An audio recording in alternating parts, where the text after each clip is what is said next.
What up? Welcome back to the Hell of a Card series, episode 3. Today we're going to be looking at the Fledgling Imp. And what a hell of a card this is. This is potentially the strongest card in the clan right now. Depending on when you're watching this, I wouldn't be surprised if it actually gets nerfed. It used to give Rage 3 to friendly units. And then once the DLC dropped, it was buffed to 5. And I'll admit, I didn't use it a whole lot when it was at 3. But also back then, you just didn't really need it. I could see it being kind of reverted back to 3, but, we'll just talk about the card as is right now. Why is it so good? Well, 5 rage to your whole floor, that's a lot of rage. That's like rank 2 Firelight worth of damage to your floor. So if you think rank 2 Firelight is good, then this is good too. And that's just the base. 5 rage, 10 damage. That's the baseline. If you get a Resonant Shard, it's more. If you get a Deranged Brute, it's more. Sure, it does tick down every turn, but also, there's artifacts to get around that as well. But it really doesn't matter. The fights only last between 5 to 6 to 10 turns, depending on whether you're early to late game. Maybe you lose a few rage here and there, but the relentless rounds really don't last long in the DLC, at least in my games.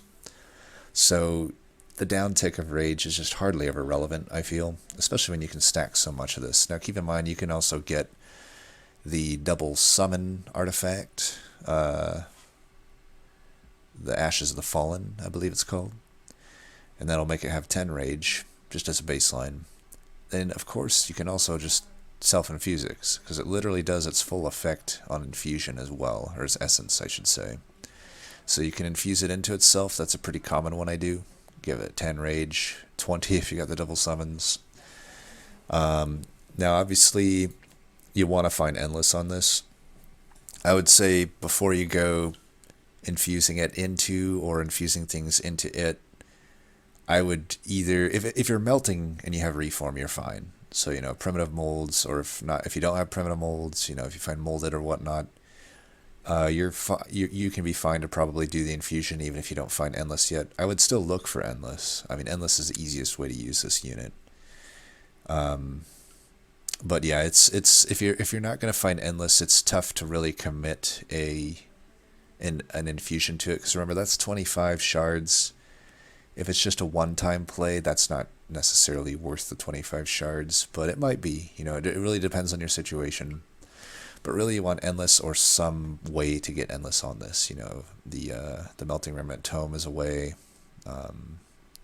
Even the Votive Key, but that's a lot of melting-centric stuff. Keep in mind, though, you can find that Melting Tome outside of melting through caverns every now and then. But yeah, Fledgling Imp, the idea is, you get a floor. If you're going to use Fledgling Imp, often it might be a good idea to take at least one pip upgrade, your boss upgrades. It depends on your setup, though.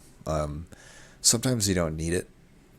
But sometimes if your deck, if you're lacking multi-strike, you probably want to do that. You probably want to get maybe 3 units on the floor that are benefiting from this rage.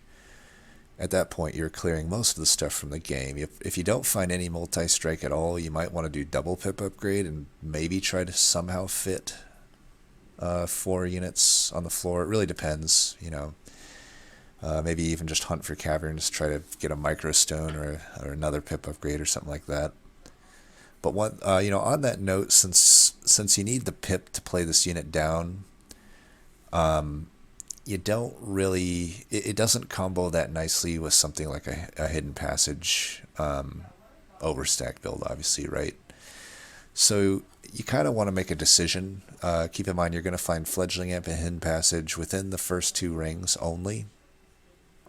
So you have to make the decision pretty early on if you think, based on the map choice, are there a lot of Merchants of Steels you can get? What are your current units? Like, do you have something like a Predator Wildenton, the one that gives quick to the whole floor? Maybe you want to just go for a overstack build at that point.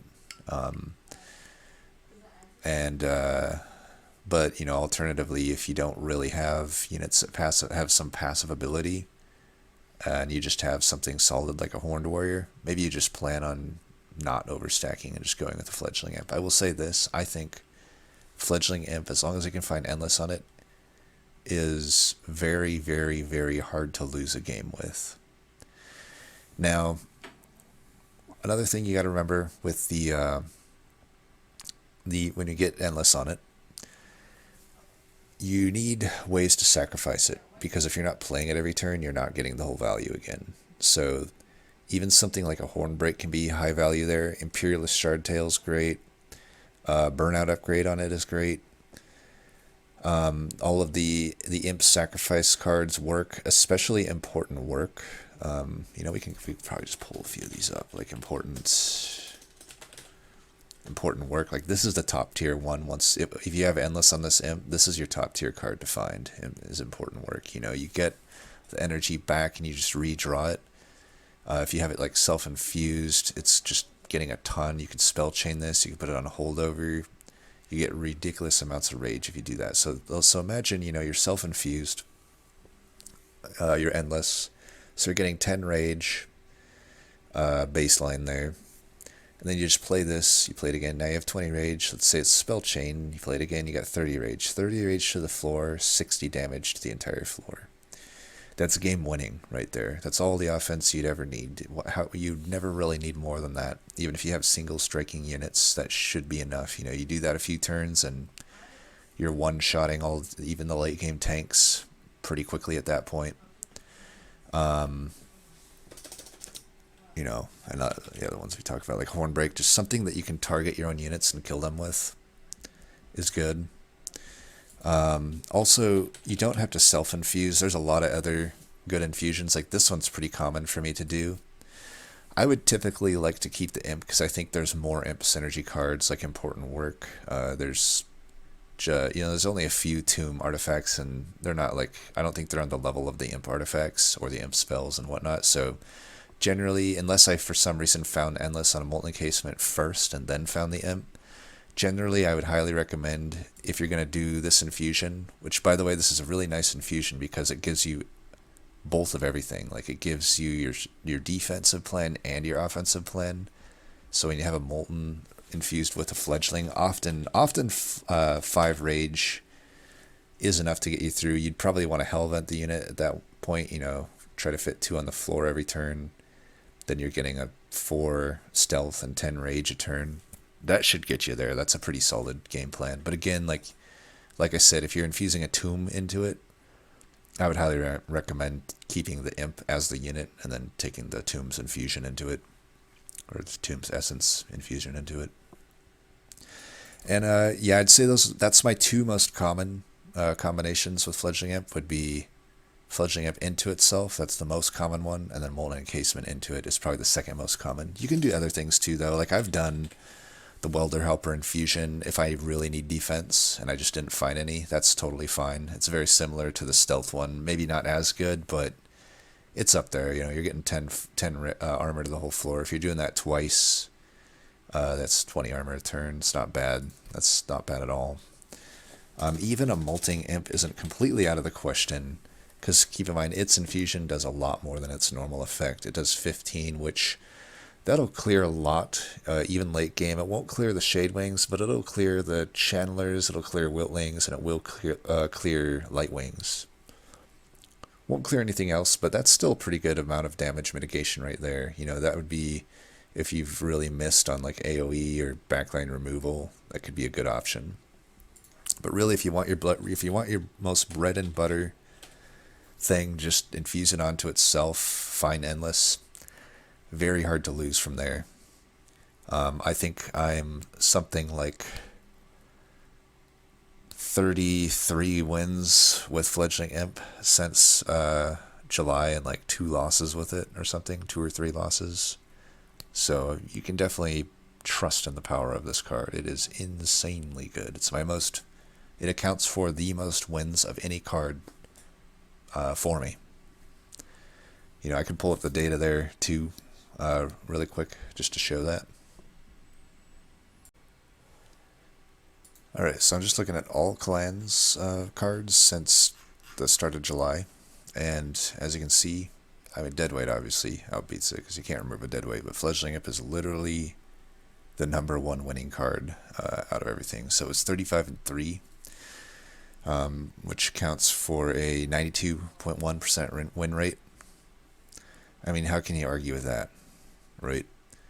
And you see a lot of the other things that we've done episodes on so far, like Tiresome Clam and Retrieval Battles. So, you know, like I said, in this series, I really want to stick to cards that I have pretty good evidence of being just really good. And when I show numbers like this, where it's like, yeah, you know, you're in the 30+ wins in a 2-month range with like hardly any losses, you can be pretty certain that card is good, right? And also, just to show my typical, you know, infusion and I guess upgrade tendencies. So here we have the most common one here is, like I said, Fledgling Imp with Fledgling Imp and Endless. Immortal Stone is Endless. So that's kind of the bread and butter that I'm talking about. Here also even pretty good is just it didn't have any transfusion or infusion, but it's still just fine. Like I said, 5 rage a turn, 10 if you have double summon. Either one of them, that's pretty good to get every turn. That's still, you know, still level 1. It's, like I said, it's on the level of a rank 2 Firelight worth of damage. And then here we have the Molten Encasement with Endless and also Wickstone. Wickstone's the +1 burnout. Like I said, like being able to sacrifice your imp is very, very needed. If you can't do that, you're not really properly doing your imp build. And then you see a lot of variations of that, like Wickstone with that, but it didn't find Endless. But again, with Melting Remnant, you don't absolutely need the Endless. You know, there is plenty of burnout, or there are plenty of reform options and just additional ways to get Endless, like we talked about, you know, Tome and Votive Key, whatnot. Also, there's the Molting Imp one I talked about. Sometimes Shieldstone, that's getting the damage shield. That's a good, actually a nice counter against Seraph the Patient. That would be the only reason I would do that one. It does make it harder to sacrifice your imp, but sometimes you have to make a few sacrifices to make sure you're going to get through the game, right? And if you have something like a Hornbreak or an important work, you don't care. You can easily sacrifice a damage shielded up Fledgling Imp at that point. There's also the Wilderhopper one I was talking about. So, you know, so on and so forth. There's a lot of different iterations. Large Stone was probably, I wouldn't recommend that one, obviously. That was probably I can't remember the name of the artifact. The artifact that basically gives you random upgrades. I'm pretty sure that's what that would have been from. Capricious Reflection. That's right. So that's probably going to do it for this one. You know, remember, just hunt for Endless.